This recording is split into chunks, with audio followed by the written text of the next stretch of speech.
నమస్తే తెలుగు న్యూస్కి స్వాగతం. సిఐ నాగరాజుకి 14 రోజుల పాటు రిమాండ్ విధించింది కోర్టు. రాజమండ్రి జైలుకు తరలించారు సాయికృష్ణ మిస్సింగ్ కేసులో. అయితే రిమాండ్ రిపోర్ట్లో కీలకమైనటువంటి అంశాలు పొందుపరిచింది సిట్.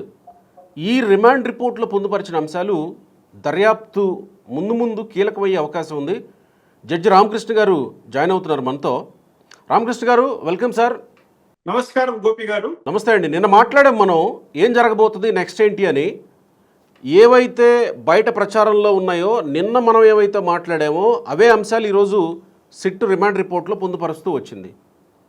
ఈ రిమాండ్ రిపోర్టు ప్రకారం సిఐ ఎంత మేర బాధ్యుడు, సిఐ కాకుండా మార్కాపురం వెళ్ళి టాస్క్ ఫోర్స్ వెళ్ళి తీసుకొచ్చినటువంటి టాస్క్ ఫోర్స్ టీము ఎంత మేర బాధ్యులు, ఈ రిమాండ్ రిపోర్ట్ ఏం చెప్తుంది మొత్తంగా? గోపి గారు, మనము నిన్న మాట్లాడిన అంశానికి ఈరోజు నేను మాట్లాడబోయే అంశానికి చాలా వ్యత్యాసం కనపడవచ్చు. ఎందుకంటే ఒక అనుభవం ఉన్న న్యాయవాదిగా, న్యాయమూర్తిగా క్రిమినల్ జూరిస్ప్రుడెన్స్ని చాలా దగ్గరగా అవగాహన చేసుకున్న వ్యక్తిగా పోలీస్ వ్యవస్థ పైన నాకున్నటువంటి అభిప్రాయాల మూలంగా, న్యాయ వ్యవస్థ పట్ల నాకున్నటువంటి అభిప్రాయాల మూలంగా ఈరోజు సమాజానికి ఒక చీకటి కోణం, సమాజంలో వ్యవస్థ చేసే నేరాలను, వ్యవస్థలు చేసేటువంటి దాష్టికాలను ప్రశ్నించే గొంతుకులు కానీ, ప్రశ్నించే వ్యక్తులు కానీ సమాజంలో కనిపించకుండా పోతారేమో అన్నటువంటి భయము ఈరోజు నాకు కలుగుతుంది. ఎందుకంటే ఇది రిమాండ్ రిపోర్ట్. నాగరాజ్ సిఐ, మాజీ CI, Krishnalanka police station Vijayawada, Nagaraju గారి రిమాండ్ రిపోర్ట్. ఇందులో ఇన్వెస్టిగేషన్ చేసినటువంటి పెద్దలు 3 సీనియర్ ఐపీఎస్ ఆఫీసర్, ఒక టీం, ఎంతో నేర పరిశోధనలో అనుభవము. ఐజీ రవిప్రకాష్, నేర పరిశోధనలో అనుభవము, నేర పరిశోధనలో చాకచక్యము, నేర పరిశోధనలో కొండలు పిండి కొట్టిన సామర్థ్యం ఉన్నటువంటి అధికారులు. ఆ అధికారులు ఈ యొక్క సిఐ నాగరాజు రిమాండ్ రిపోర్ట్ లో పొందుపరిచిన అంశాలు ఒక ఆర్డినరీ కానిస్టేబుల్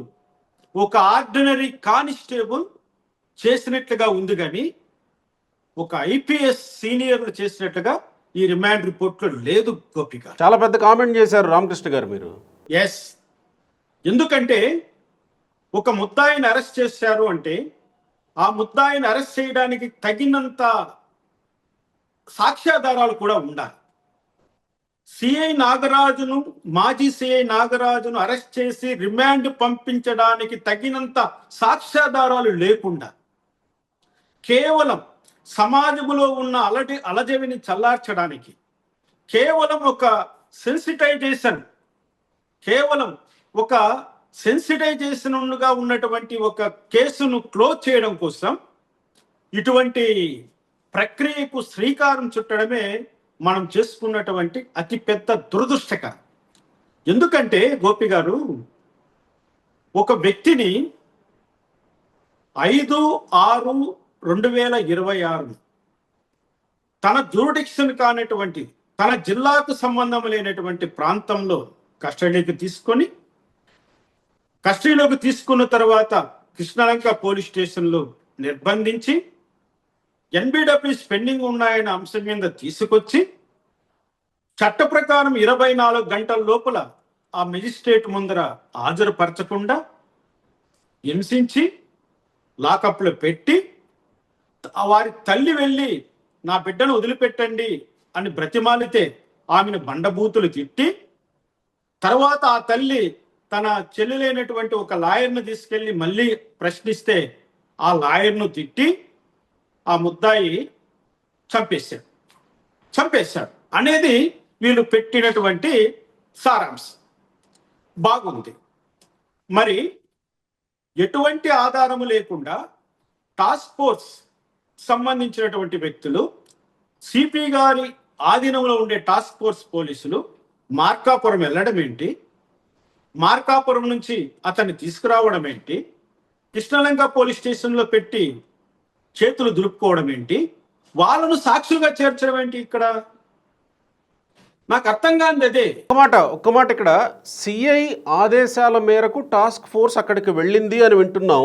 అలా వెళ్ళటానికి అవకాశం ఉంటుందా? సిఐ ఆదేశాల మేరకు వెళ్ళటానికి అవకాశం ఉంటుందా? టాస్క్ ఫోర్స్ వాళ్ళకి లా అండ్ ఆర్డర్ కి సంబంధం ఉండదు. ఇక్కడ కృష్ణలంక పోలీస్ స్టేషన్ లో ఏదైనా ఎన్బిడబ్ల్యూ పెండింగ్ ఉంటే కృష్ణలంక పోలీస్ స్టేషన్ సంబంధించిన not below the rank of SHO can move to the other districts, other places by beyond the jurisdiction. వాళ్ళ అధికార పరిధిని దాటి బయట ప్రదేశాలకు వెళ్ళి ఒక ముద్దాయిని కస్టడీలోకి తీసుకోవాలంటే దానికి కొన్ని రూల్స్ ఉన్నాయి, పోలీస్ స్టాండింగ్ ఆర్డర్స్ ఉన్నాయి, క్రిమినల్ రూల్స్ ఆఫ్ ప్రాక్టీస్ ఏం చెప్తుంది, సిఆర్పిసి ఇప్పుడు లేటెస్ట్ బిఎన్ఎస్ఎస్ ఏం చెప్తుంది, ఇవన్నీ పాటిస్తేనే అది లీగల్ గా అరెస్ట్ చేసినట్టు లెక్క. ఇక్కడ మన అడిషనల్ సిపి గారు ఉన్నారు, ఆమెకు ఇతను వాళ్ళు చెప్తున్నారు ఇప్పుడు ఈ రిమాండ్ రిపోర్ట్ లో రిటర్న్ గా మాకు డిప్యూట్ చేయమని ఈయన అడిగాడట సిఐ గారు. అందుకని ఆమె ఒక ఎస్ఐని, ఒక హెడ్ కానిస్టేబుల్ని, 2 కానిస్టేబుల్ని వీళ్ళంతా ఇచ్చి మార్కాపురం పంపించి అతన్ని అర్ధరాత్రి 3 గంటలకు అక్కడ కస్టడీకి తీసుకొని ఉదయం కృష్ణలంక పోలీస్ స్టేషన్ కు చేర్చినారు అన్నది రిమాండ్ రిపోర్ట్ లో చెప్తున్నది. వాళ్ళు సాక్షులుగా కూడా అదే చెప్తున్నారు.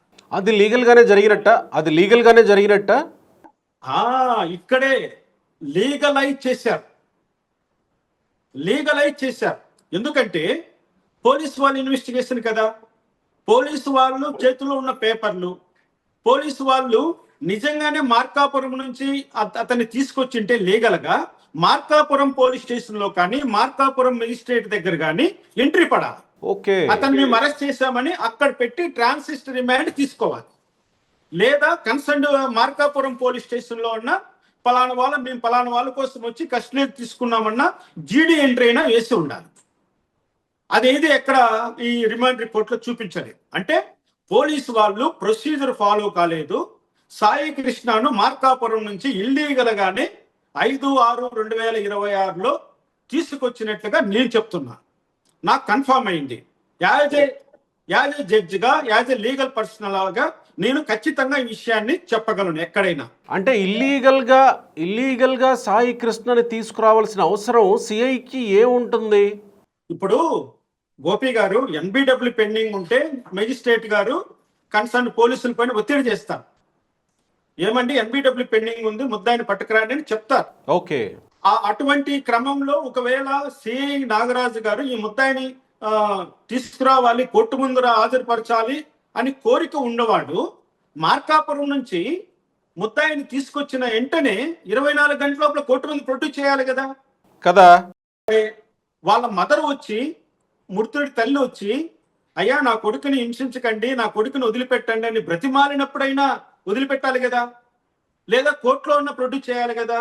ఒక లాయర్, కనకదుర్గ అనేటువంటి ఒక లాయర్ గారు వెళ్ళి అడిగినా కూడా లాయర్ అన్న గౌరవం లేకుండా, భయము లేకుండా ఆమెను కూడా బండబూతులు తిట్టి పంపించేశాడు నాగరాజు. అంటే అతనికి ఎన్బిడబ్ల్యూని ఎగ్జిక్యూట్ చేయాలని కానీ, కోర్టు ఆదేశాలను అమలు పరచాలని కానీ అతనికి ఉద్దేశం లేదన్నది ఇక్కడ స్పష్టంగా తెలిసిపోయింది. అంటే ఇంకేదో ఉంది, ఏదో దురుద్దేశం ఉంది. అంటే ఈ సాయి కృష్ణ ద్వారా తనకు కావలసినటువంటి పనిని ఏదో చేయించుకోవడానికి సిఐ నాగరాజు కానీ, లేదా అతన్ని ప్రోత్సహించినటువంటి రాజకీయ నాయకులు కానీ, లేకపోతే పోలీస్ పెద్దలు కానీ, ఎవరో పెద్దవాళ్ళు అతన్ని కస్టడీలోనే ఉంచి అతని దగ్గర పని చేయించాలనుకున్నట్లుగా భావించవచ్చు. కానీ 5, 6, 7, 8 అంటే ఈ 4 రోజుల పాటు సాయి కృష్ణ పోలీస్ కస్టడీలోనే, కృష్ణలంక పోలీస్ స్టేషన్లోనే ఉంటే సభ్య సమాజం ఏం చేస్తుంది? ఆ పోలీస్ స్టేషన్లో పనిచేస్తున్నటువంటి నిజాయితీపరులైన పోలీస్ అధికారులు ఏం చేస్తున్నారు? నిజాయితీపరులైన పోలీస్ కానిస్టేబుల్ ఏం చేస్తున్నారు? రోజు ఆ పోలీస్ స్టేషన్ విజిట్ చేసే పొలిటికల్ లీడర్స్ ఏం చేస్తున్నారు, రోజు పోలీస్ స్టేషన్కి వెళ్ళి వార్తలు సేకరించే జర్నలిస్ట్ ఏం చేస్తున్నారు? ఇప్పుడు ఒక ఎస్ఐ ఫ్లిప్కార్ట్లో వచ్చిన పార్సిల్ తీసుకోవడానికి వచ్చిన ఎస్ఐ ఇచ్చిన స్టేట్మెంట్ ఆధారంగానే సాయి కృష్ణ ఇక్కడ ఉన్నట్టు, వీళ్ళ కస్టడీలో ఉన్నట్టు సిట్ రిపోర్ట్లో ఉంది కదా. ఇక్కడ ఆ ఫ్లిప్కార్ట్ తీసుకోవడానికి వెళ్ళానని ఆయన ఎస్ఐ చెప్తున్నాడు. ఏమండి, పోలీసు వాళ్ళ duty 24 hours duty, round the clock వాళ్ళు డ్యూటీ చేస్తారు. కానీ ఇక్కడ తెలివిగా ఆయన వెళ్ళిన డేటు టైం మెన్షన్ చేయలేదు. చూడండి రిమాండ్ రిపోర్ట్ ఒకసారి చూపిస్తా. ఎంత పోలీసులు ఎంత తెలివైన వాళ్ళు అనే దానికి ఇది ఒక పెద్ద నిదర్శనం. రేపొద్దున ఆ డేటు టైం చెప్పాయంటే ఆయన డేటు నాకు గుర్తు లేదన్నా, టైం నాకు గుర్తు లేదన్నా చేయగలిగింది ఏమీ లేదు. ఆ పర్టికులర్ డేటు పర్టికులర్ టైంకి ఈ యొక్క సాయి కృష్ణ అనే వ్యక్తి అక్కడ ఉన్నాడా లేదా అనేది ఎస్టాబ్లిష్ కాదు. ఓకే అంటే ఆ ఎస్ఐ చెప్పిన సాక్ష్యము కోర్టులో చెల్లదు. అంటే ఇక్కడ రికార్డులో కూడా ఎంత తెలివిగా ఆయన దగ్గర చెప్పించారంటే నాకైతే చాలా బాధేస్తుందండి, నిజం చెప్తున్నా, చాలా బాధేస్తుంది ఇటువంటివన్నీ చూసి. The SI of police LW17 Krishnalanka police station, పేరు కూడా రాయాల ఆయన పేరు కూడా, కేటగారికలీ స్టేటెడ్ దట్, అంటే పోలీస్ స్టేషన్ ఒక ఎస్ఐ ఉండడు, 2-3 ఎస్ఐలు అటాచ్ చేస్తారు. అంటే ఆ స్టేషన్కి సంబంధించిన ఎస్ఐ ఏనా ఆయన? ఏమో, SI of police Krishnalanka PS అంటే Krishnalanka police station. Categorically stated that when he went to the Krishnalanka police station to receive a Flipkart delivery, police స్టేషన్కి ఎందుకు వస్తుందండి? he found the deceased అంటే అప్పటికే చనిపోయినాడు. Okay, he found the deceased in the police station as he knows the deceased as accused in a murder case of Chillakulu PS. He found the deceased as he knows he is accused in one murder case. Chilakuru PS అంటే Naveen Reddy murder కేసా? ఇక్కడ ఎక్కడా కూడా diseased అనే చోట సాయి కృష్ణ అని కానీ details రాయలేదు వాళ్ళు. ఎందుకంటే ది ఇన్వెస్టిగేటింగ్ ఈ కేసును విచారణ చేస్తున్నటువంటి పోలీసులు ఇతన్ని ముద్దాయిలను ఏ విధంగానైనా సరే శిక్ష నుంచి తప్పించాలి. ఎందుకంటే ఇటీవల తమిళనాడు మదురై కోర్టు పోలీసులకు ఉరిశిక్ష వేసింది. ఆ కేసు దేశవ్యాప్తంగా సంచలనమైంది. ఆ కేసు అందరూ డౌన్లోడ్ చేసుకొని చదివారు. అక్కడ ఒక్క కానిస్టేబుల్ రేవతి అనేటువంటి ఒక్క నిజాయితీ పరులైన కానిస్టేబుల్ ఇచ్చిన సాక్ష్యంతో అంతమంది శిక్ష పడింది. ఈ రోజు కృష్ణలంక పోలీస్ స్టేషన్ లో అటువంటి రేవతి ఎవరైనా ఉన్నారా అని చూస్తే నాకు ఇక్కడ ఒక ఎవిడెన్స్ కనపడుతుంది. ఆమె ఎవరంటే ఒక్క నిమిషం, ఆమె పేరు కూడా ఇక్కడ ఉంది. ఆ ఒక లేడీ పేరు పెట్టారు. ఒక లేడీని కృష్ణలంక పోలీస్ స్టేషన్ లో విచారణ చేశారు. బాగుంది స్టోరీ. ఎందుకంటే మీ పేరు కూడా ఉమెన్ PC పేరు లేదు, LW12 పేరు రాయలేదు. ఆమె పేరు LW13 ఉమెన్ PC నెంబర్ 742 తూలం హిమజ పైన. ఈ హిమజ అనే ఉమెన్ కానిస్టేబుల్ కి ఈ యొక్క మృతి చెందినాడని చెప్పబడుతున్న సాయి కృష్ణని హ్యాండ్ ఓవర్ చేసినట్టుగా రికార్డులో ఉంది. ఒకవేళ తమిళనాడు కేసులో రేవతి లాగా ఈమె గాని సాక్ష్యానికి నిలబడి ఒక ట్రూ స్పిరిట్ తో ఈమె ఈ విషయాన్ని కానీ కన్ఫర్మ్ చేస్తే మన ఆంధ్రప్రదేశ్లో కూడా ఒక సెన్సేషనల్ జడ్జిమెంట్ ని పోలీస్ కస్టోడియల్ డెత్ లో చూడొచ్చు గోపి గారు.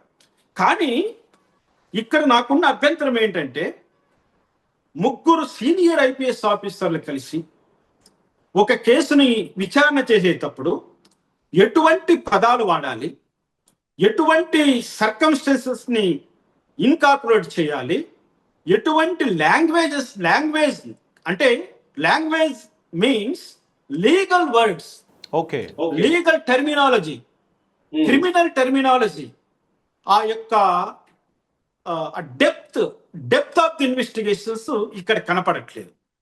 ఒక హెడ్ కానిస్టేబుల్ ఎలా ఇన్వెస్టిగేషన్ చేసి మెజిస్ట్రేట్ కోర్టులో 324 అఫెన్స్ లోనో చిన్న పెట్టి కేసులోనో చేస్తారు చూడండి, ఆ విధమైనటువంటి టెర్మినాలజీతో, ఆ విధమైనటువంటి వాగ్దాటితో ఈ రిమాండ్ రిపోర్ట్ తయారు చేసి కోర్టు ముందరికి ఈరోజు సి నాగరాజును తీసుకొచ్చారు.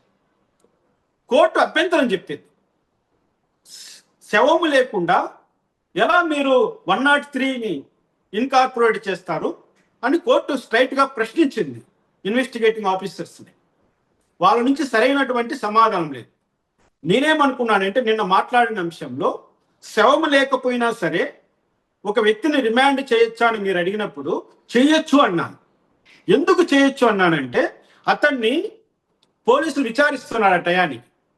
నేనేమనుకున్నాను, పోలీసులు విచారించి ముద్దాయి స్టేట్మెంట్ రికార్డ్ చేసి ఆ స్టేట్మెంట్లో ఒకవేళ సిఐ నాగరాజు నేనే ఈ యొక్క సాయి కృష్ణను చంపేశానను, పొరపాటున నా చేతిలో చనిపోయాడనో, నేను ఏం చేయాలో అర్థం కాక ఆ డెడ్ బాడీని పలానా చోట పడేశానను, పలానా విధంగా కాల్ చేశానను, డిసపేర్ చేశానను ఒప్పుకుంటాడు.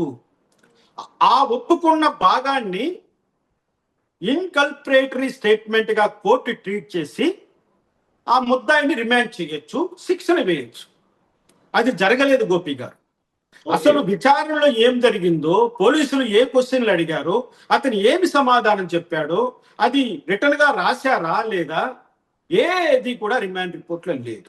ఓకే, ఇప్పుడు ఈ సిఐ నాగరాజ్ తరపు లాయరు మీడియాతో మాట్లాడుతూ ఒక మాట అన్నాడు, కేవలం కన్ఫెషన్ ఆధారంగా రిమాండ్కి పంపించారు, ఇందులో ఎవిడెన్స్ లేదు, మేము న్యాయ పోరాటం చేస్తాం అని సిఐ నాగరాజు తరపు లాయరు మీడియాతో చెప్పాడు. ఇప్పుడు ఆయన ఎలా చెప్పాడు నాకు అర్థం కావట్లేదు.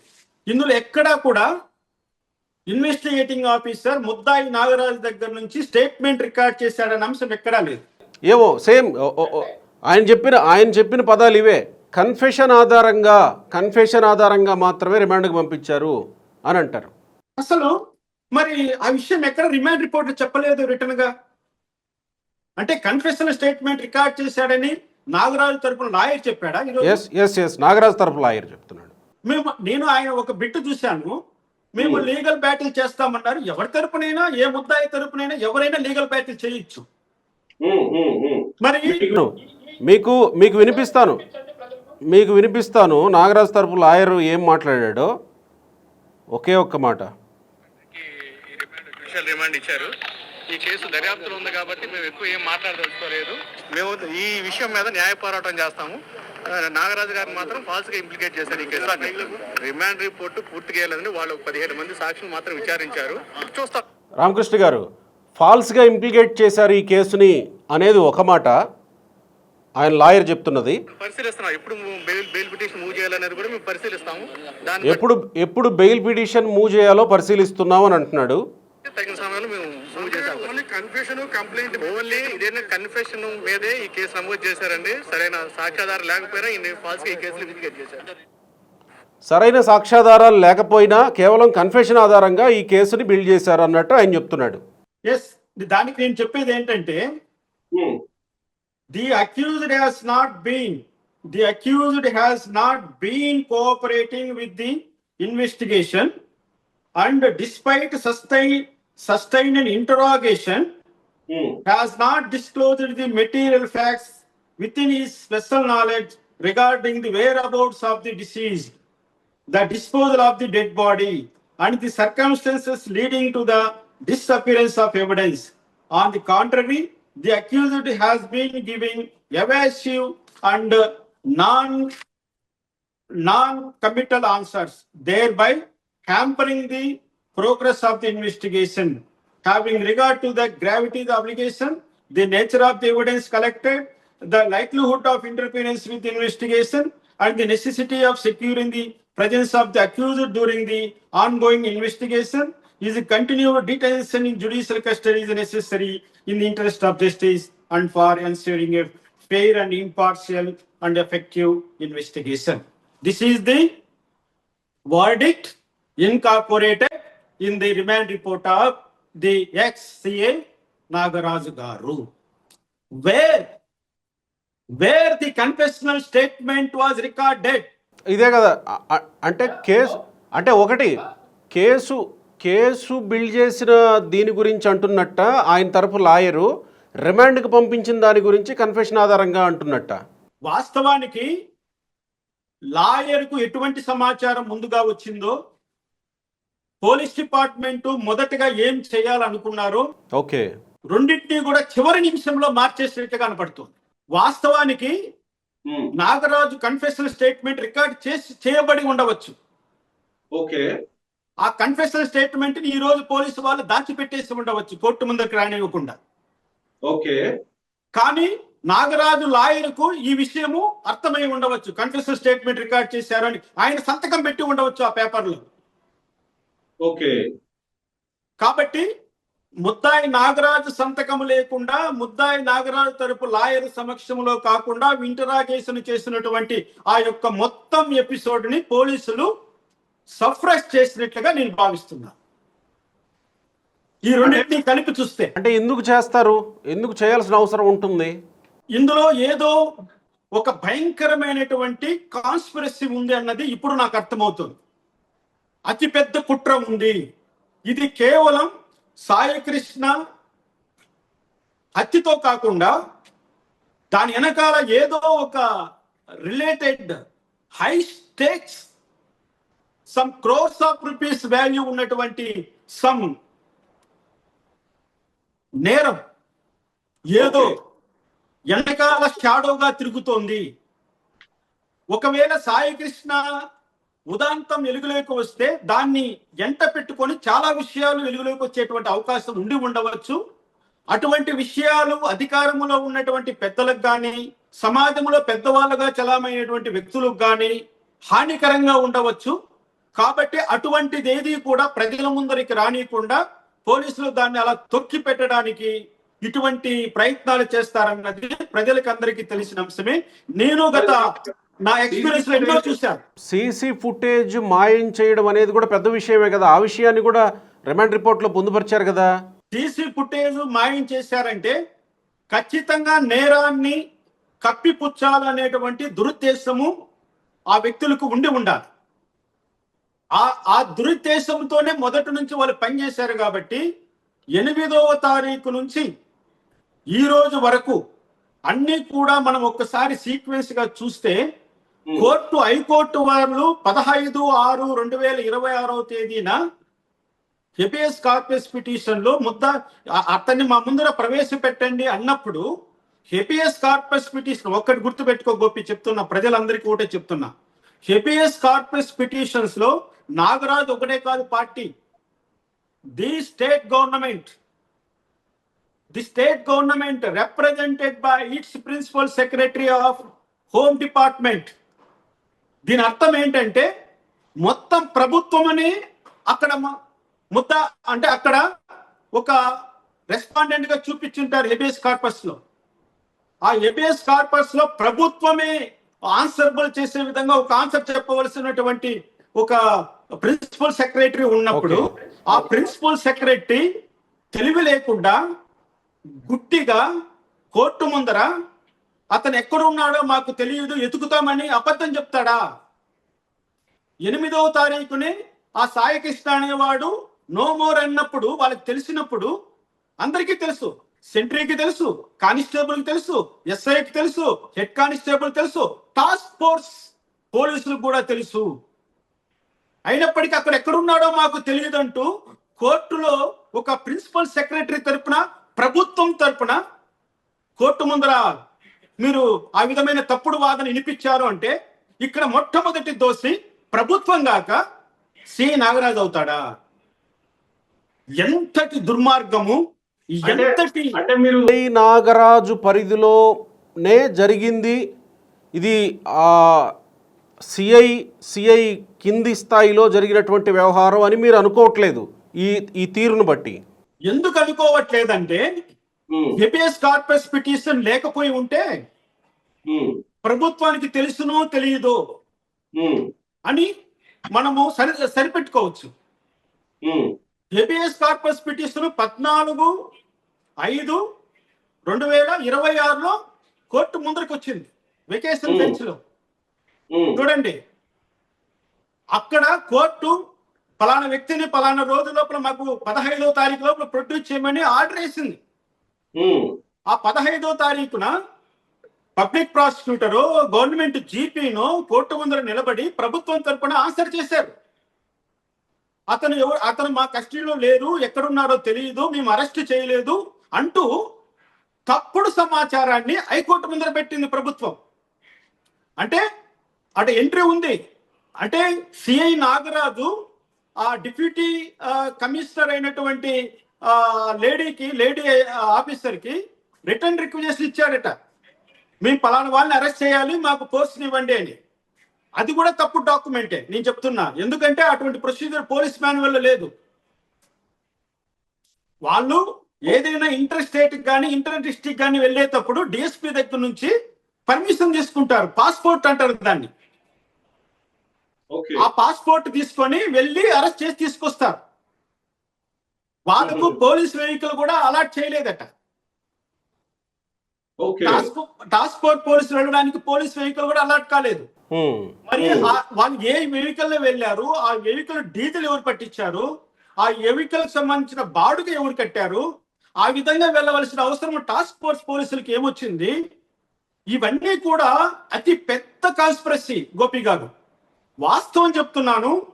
నేను కూటమి ప్రభుత్వంలో కూడా జగన్మోహన్ రెడ్డి ప్రభుత్వంలో జరిగినట్లుగా ప్రజలపైన అకృత్యాలు జరుగుతాయని నేను ఊహించలేదు గోపి. ఎంతో కొంత గుడ్డి కంటే మెల్ల మేలు అన్నట్లుగా జగన్మోహన్ రెడ్డి కంటే చంద్రబాబు నాయుడు గారు మేలను రామకృష్ణ గారు ఇక్కడ ఒక్క మాట, ప్రభుత్వం దృష్టికి వచ్చింది, ప్రభుత్వం సిఐ మీద చర్యలు తీసుకుంది. ఇది ప్రభుత్వానికో లేకపోతే ప్రభుత్వంలో ఉన్నటువంటి అధినేతకో లేకపోతే ప్రభుత్వంలో ఉన్నటువంటి పై అధికారులకో తెలిసి జరిగిందా, తెలియకుండా జరిగిందా, లేదా కేవలం సిఐ వ్యక్తిగతంగా సాయి కృష్ణ మీద ఇంకేమన్నా పెట్టుకొని చేశాడా? ఇవన్నీ వివరాలు తెలిసిన తర్వాత కదా మీరు మాట్లాడుతున్నది. ప్రభుత్వం ఇలా చేస్తుందని నేను అనుకోలేదు అని అనాల్సింది అవన్నీ తెలిసిన తర్వాత కదా. ఇప్పటివరకు సిఐ పరిధిలోనే కదా కేసు ఉంది. ఈ పేపర్ ప్రకారము, రిమాండ్ రిపోర్ట్ ప్రకారము అంతా తెలిసిపోయింది ప్రజలకి. అంతేనా? అంతే. ఇక్కడ హెబియస్ కార్పస్ పిటిషన్ హైకోర్టులో వేసిన తర్వాత ప్రజలకంతా తెలిసిపోయింది. మీరు మీ ప్రిన్సిపల్ సెక్రటరీ తరపున మీ జీపీ గాని మీ ఏపీపీ గాని కోర్టు ముందర చెప్పిన అబద్ధాలు ప్రజలకు తెలిసిపోయాయి. ఇన్ని అబద్ధాలతో ఈ కేసును నడిపించాలని అనుకోవడం సహేతుకమా? ఓకే, ఇక్కడ నిన్న మనం ఒక విషయం మాట్లాడాం. హెబియస్ కార్పస్ పిటిషన్ హైకోర్టులో విచారణకు రాక ముందే సాయి కృష్ణ చనిపోయి ఉంటే గనక కోర్టు ఒకలా తీసుకుంటుంది. హెబియస్ కార్పస్ పిటిషన్ వేసిన తర్వాత చనిపోయి ఉంటే కోర్టు ఇంకాస్త సీరియస్గా తీసుకుంటుంది అని మీరు మాట్లాడారు. ఇప్పుడు రిమాండ్ రిపోర్ట్ ప్రకారం హెబియస్ కార్పస్ పిటిషన్ వేయక ముందే చనిపోయినట్ట, దాని తర్వాత చనిపోయినట్ట Sai Krishna? Habeas corpus petition వేయక ముందే చనిపోయినట్లుగా ఇక్కడ కంక్లూడ్ చేశారు. అంటే సీరియస్గా తీసుకుంటుందా? సీరియస్గా తీసుకోదు అని నిన్న అన్నారు మీరు. అంటే హెబియస్ కార్పస్ పిటిషన్ వేసిన తర్వాత చనిపోయి ఉంటే సీరియస్గా తీసుకుంటుంది అని అన్నారు. అవును. ఇక్కడ ఈ సాక్షులందరూ కూడా ఈ టాస్క్ ఫోర్స్ వాళ్ళు కానీ police constables, SI of Krishnalanka వీళ్ళందరూ విచారించారు కదా. వాస్తవానికి వీళ్ళు ముద్దాయిలు కావాలి. అర్థమైందా? సాక్షులు కాకూడదంటారా? సాక్షులు కాదు, వీళ్ళు ముద్దాయిలు. వీళ్ళు ముద్దాయిలు ఇస్తున్న స్టేట్మెంట్ లో ఎంతవరకు కన్ఫైన్ అవుతున్నారు? చాలా తెలివిగా ఎస్ సాయి కృష్ణను మార్కాపురం నుంచి తీసుకొచ్చాము, మార్కాపురం నుంచి తీసుకొచ్చి కృష్ణలంక పోలీస్ స్టేషన్ లో అప్పగించాము. కృష్ణలంక పోలీస్ స్టేషన్ లో ముద్దాయి నాగరాజు సాయి కృష్ణను కస్టడీకి తీసుకున్నాడు. అంతే. ముద్దాయి నాగరాజు, సిఐ నాగరాజు సాయి కృష్ణను టార్చర్ పెట్టాడని గాని, సాయి కృష్ణపై 3rd డిగ్రీ ప్రయోగించాడని గాని, సాయి కృష్ణను లాకప్ లో కొట్టాడని గాని వీళ్ళు ఎవరు చెప్పట్లేదే. వాళ్ళు ఎంతవరకు చెప్తున్నారు? చాలా తెలివిగా. నేను అందుకన్నా ఇది రాజమౌళి బాహుబలి సినిమా కంటే చాలా డ్రామాటిక్ గా ఈ స్టోరీని క్రియేట్ చేశారు. వీళ్ళు చెప్పాలి కదా, అతను కొట్టాడు, సిఐ నాగరాజు బాగా హింసించాడు, ఆ దెబ్బలతోనే అతను చనిపోయాడని వీళ్ళు ఎవరు చెప్పాల. ఏంటిది? ఎంతవరకు నిలబడుతుంది? వాళ్ళ స్టాండ్ ఏంటి? మేము తెచ్చాము, అప్పగిచ్చాము, అంతే. తర్వాత ఏమైంది? తర్వాత ఏమైంది అనే విషయం ఎవరు చెప్పాలి? అది చెప్పరు వీళ్ళు. ఎందుకు చెప్పట్లేదు ఆ విషయాన్ని? ఎలా అది డెడ్ బాడీ అండి. ఒక విషయం చెప్తాను, మన ఇంట్లో చిన్న ఎలుక చచ్చిపోతేనే ఒక రోజు అయితే కంపు కొడతాడు, ఇల్లంతా కంపు వచ్చేస్తుంది. అట్లాంటిది ఒక 60-65 కేజీల బరువు ఉన్న ఒక వ్యక్తి చనిపోతే ఆ డెడ్ బాడీ డిస్క్ కంపోజ్ కావడానికి 24 గంటల టైం పెడితే ఆ డెడ్ బాడీ నుంచి వచ్చే కంపు భరించడానికి పోలీస్ స్టేషన్ సరిపోతుందా? కనీసం ఆ చుట్టుపక్కల ఉన్న వాళ్ళకన్నా ఏదో కంపు కొడతానన్న ఆలోచన వస్తుంది కదా. ఏంటిది? నాకు ఇక్కడే నేను బాధపడతా ఉండే అంశం ఏంటంటే, ఏదో కూటమి ప్రభుత్వం తప్పు చేసిందని కాదు, మరి తప్పు చేసిన విధానాన్ని బయట పెట్టాలి కదా. ఎందుకు మిగతా వాళ్ళందరినీ కాపాడాలి? ఎందుకు వీళ్ళని కాపాడాలని చూడాలి? ఎందుకు సీనియర్ ఐపీఎస్ ఆఫీసర్లు వాళ్ళ తెలివితేటలను ఉపయోగించి ఏం జరిగిందో అని ఇన్వెస్టిగేషన్లు తీసుకురాకుండా ఎందుకు దాచిపెట్టాలి? సిఐ నాగరాజు పైన ఎప్పుడు ఎఫ్ఐఆర్ అయింది? ఆయన ఎప్పుడు అరెస్ట్ చేశారు? ఎంత టైం ఇంటరాగేట్ చేశారు? ఆ జరిగిన సీక్వెన్సెస్ ఏంటి? ఆ ఇంటరాగేషన్ లో సిఐ నాగరాజు ఏమి ఒప్పుకున్నాడు, ఏమి ఒప్పుకోలేదు? ఇటువంటి అన్నింటినీ ప్రజలు ఎదురు చూస్తున్నారు కదా తెలుసుకోవాలని. మరి ఏంటి ఇదంతా? అందుకే నేను అంటున్నది, నాకు వాస్తవం చెప్తున్నా గోపి, నాకు కూటమి ప్రభుత్వం పైన ఉన్నటువంటి గౌరవం, మర్యాద, అభిమానం ఈ కేసు ద్వారా నేను వదులుకుంటున్నాను. నాకు నచ్చలేదు ఈ విధానం. ఒక మాట, ఇది కూటమి ప్రభుత్వ పరిధిలో జరగాల్సిందా, చట్టం పరిధిలో జరగాల్సిందా? అంటే కూటమి ప్రభుత్వం కాపాడే ప్రయత్నం చేస్తుంది అని అంటారా మీరు? కూటమి ప్రభుత్వం ఎవరిని కాపాడాలనుకుంటుందో నేను చెప్పట్లేదు, నాకు సంబంధం లేదు. ఎక్కడ కూటమి ప్రభుత్వం తప్పు చేస్తుందని మీకు అనిపిస్తుంది? ఇక్కడ దీంట్లో మొత్తం వ్యవహారాన్ని అంతా దాచిపెట్టేశారు కదా. అంటే సిఐని మాత్రమే ఇక్కడ చూపించే ప్రయత్నం, లేదా మాట్లాడుతున్నట్టుగా సిఐని మాత్రమే బలి చేసే ప్రయత్నం ఏమైనా జరుగుతుందంటారా మీరు? సిఐని బలి చేయడం కాదు, కాపాడుతున్నారా? సిఐని కాపాడడము కాదు, ట్రూ ఫ్యాక్ట్స్, వాస్తవాలను నిష్పక్షపాతంగా ప్రజల ముందు ఉంచలేదు, కోర్టు ముందు ఉంచలేదు, న్యాయస్థానాన్ని, న్యాయశాస్త్రాలను, క్రిమినల్ జూరిస్ప్రుడెన్స్ ని గౌరవించలేదు. ఇది నా అభియోగం. నా మనస్తాపానికి ఇదే కారణం. నాకు జరిగినా, నీకు జరిగినా, రేపు సమాజంలో ఎటువంటి పేదవాడికి జరిగినా ఇటువంటి ఘోరాలను, నేరాలను ప్రభుత్వం నిష్పక్షపాతంగా నేను చెప్తున్నా. నేను మొదటి డిబేట్ లోనే చెప్పాను. సాయి కృష్ణ అనేవాడు ఒక రౌడీ షీటర్, 23 కేసుల్లో ముద్దాయి, అమ్మాయిని నేర్పించిన దాంట్లో ముద్దాయి, సమాజానికి చీడ పురుగు, గంజాయి అమ్మేవాడు, ఇటువంటి నేర ప్రవృత్తి ఉన్నవాడిని పోలీసులు ఖచ్చితంగా ఎన్కౌంటర్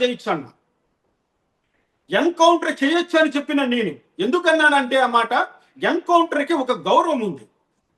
ఆ ఎన్కౌంటర్ ప్రజా సంక్షేమం, ప్రజల శ్రేయస్ కోసం చేశాడు. అటువంటి గౌరవమైన స్థితిలో ఈ నాగరాజు గాని ఈ పని చేస్తూ ఉంటే నేను 100% ఈ కార్యక్రమాన్ని నేను కూడా ప్రశ్నించేవాడిని కాదు. కానీ ఇంత మసిపూసి మారాయిడికాయ చేస్తారా? Right sir. ఇప్పుడు ఈ రిమాండ్ రిపోర్ట్ను బట్టి జరిగేదేంటి? ముందు ఏం జరగబోతుంది అనుకోవచ్చు? రేపు కోర్టులో ఎలా ఉంటుంది 29న ఈ పరిణామం నేపథ్యంలో? ముద్దాయి సిఐ నాగరాజుకు ఎటువంటి శిక్ష కోర్టులు వేయలేవు. First point. 29వ తారీఖున హైకోర్టులో ముద్దాయిని మా పోలీస్ డిపార్ట్మెంట్ లో చంపేసినాడు అంటే తప్పకుండా జడ్జి గారు హోమ్ డిపార్ట్మెంట్ తరఫున జీపీ గారిని ప్రశ్నిస్తారు. మీరు 15/6/2026న కోర్టుకు ఏమని నివేదిక ఇచ్చారు? మరి ఈ రోజు చంపేశాము, 8వ తారీఖునే చంపేశామని ఈ రోజు ఎలా చెప్తున్నారు? కోర్టును ఎందుకు మీరు తప్పుదారి పట్టిస్తారు? కాబట్టి మీ చేతిలో విచారణ సక్రమంగా జరగదని నేను భావిస్తున్నాను. కాబట్టి ఈ కేసును సిబిఐ విచారణకు ఇస్తున్నాను అని రేపు ఖచ్చితంగా 29వ తారీఖున హైకోర్టు న్యాయమూర్తి గారు నిర్ణయం తీసుకుంటారని, ఆ విధమైనటువంటి నిర్ణయం తీసుకోవడమే న్యాయసమ్మతమని నేను భావిస్తున్నాను. రైట్. మరి అప్పటి వరకు నాగరాజు విషయంలో రెగ్యులర్ బెయిల్ వరకు వెళ్ళాల్సిన అవసరం ఉంటుందా? రెగ్యులర్ బెయిల్ కూడా రాకుండా నాగరాజుని, అంటే నమోదు చేసినటువంటి కేసు హత్య కేసు కాబట్టి బెయిల్ కూడా వచ్చే అవకాశం, ఎప్పటి వరకు బెయిల్ వచ్చే అవకాశం ఉంటుంది? నాగరాజు కేసు విషయంలో ఎలా ఉంటుంది ప్రత్యేకంగా? ఒక 15-20 రోజుల్లో బెయిల్ రావచ్చు గోపి. ఒకే ఒక సింగిల్ పాయింట్ ఏంటది? సాక్ష్యాధారాలను చెరిపేశాడు అన్న వరకు ఎవిడెన్స్ ఉంది. హైకోర్టును తప్పుదారి పట్టించాడు, పబ్లిక్ అథారిటీస్ ని తప్పుదారి పెట్టించాడన్న దానికి ఎవిడెన్స్ ఉంది. కానీ చంపేశాడు అన్నదానికి ఎవిడెన్స్ లేదు. మిగిలిన 2 నేరాలు బెయిలబుల్ నేరాలే, పెద్దగా నేర తీవ్రత లేనివి. 41 సిఆర్పిసి నోటీస్ ద్వారా స్టేషన్ బెయిల్ కూడా ఇచ్చేయచ్చు సిఐ నాగరాజుకి. కానీ వీళ్ళు 103 పెట్టారు కాబట్టి, మర్డర్ కేసు అనేది ఒకటి చేర్చారు కాబట్టి, దానికి సంబంధించినటువంటి సాక్ష్యాధారాలన్నీ రేపొద్దున పబ్లిక్ ప్రాసిక్యూటర్ కోర్టుకు చెప్పాలి కాబట్టి ఆయన దగ్గర ఎటువంటి ఆధారము లేదు.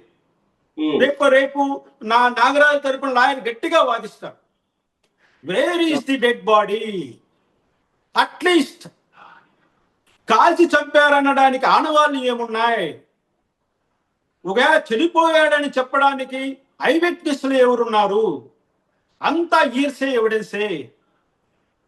కాబట్టి నా క్లయింట్ ఈ నేరం చేయలేదు.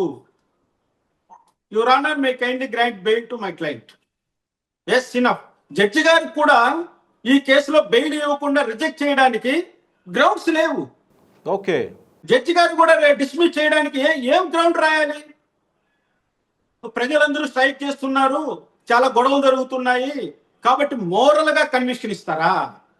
మోరల్ కన్విక్షన్ ఇస్తారా? ఉండదు కదా. లేదు కదా చట్టంలో మోరల్ కన్విక్షన్. ఆల్వేస్ అదే అంటున్నా, ఈ కేసు ఎప్పుడూ కూడా బియాండ్ ది రీజనబుల్ డౌట్ కిందనే కేసులు పరిగణిస్తాయి. ఒక చిన్న ఆధారమైన ముద్దాయికి అనుకూలంగా ఉంటే దాన్నే పరిగణలోకి తీసుకుంటారు. ఈరోజు ముద్దాయి నాగరాజుకు అనుకూలంగా చాలా అంశాలు ఉన్నాయి ఈ రిమాండ్ రిపోర్ట్లు. ప్రస్తుతానికి రిమాండ్ రిపోర్టే ఉంది కోర్టు ముందర. ఇంక ఇతరత్ర సాక్ష్యాధారాలు ఏమీ లేవు. ఒకవేళ బెయిల్ అప్లికేషన్ వేసే రోజుకి, విచారణకు వచ్చే టైంకి ఒకవేళ మరింతగా సిఐ నాగరాజు ఆయన కొట్టిన సీసీ ఫుటేజ్ కానీ, ఆ డెడ్ బాడీని సిఐ నాగరాజు తరలిస్తున్నటువంటి ఫోటోలు కానీ, ఆ డెడ్ బాడీని కాల్స్తున్నటువంటి సమాచారం కానీ పోలీసులు లభించింది అనుకో, వాళ్ళు అడిషనల్ మెమో వేసి ఆ సాక్ష్యాధారాలు కోర్టు ముందర పెట్టచ్చు. అప్పుడు నాగరాజు బెయిల్ డిస్మిస్ అవుతుంది. సో రికవర్ చేయడానికి ఉండదా సీసీ ఫుటేజ్? రిట్రైవ్ చేయొచ్చు. ఎందుకంటే సుమారుగా 160 రోజుల పాటు ప్రతి పోలీస్ స్టేషన్ లోనూ సీసీటీవీ ఫుటేజ్ వాళ్ళు ప్రిజర్వ్ చేయాలి.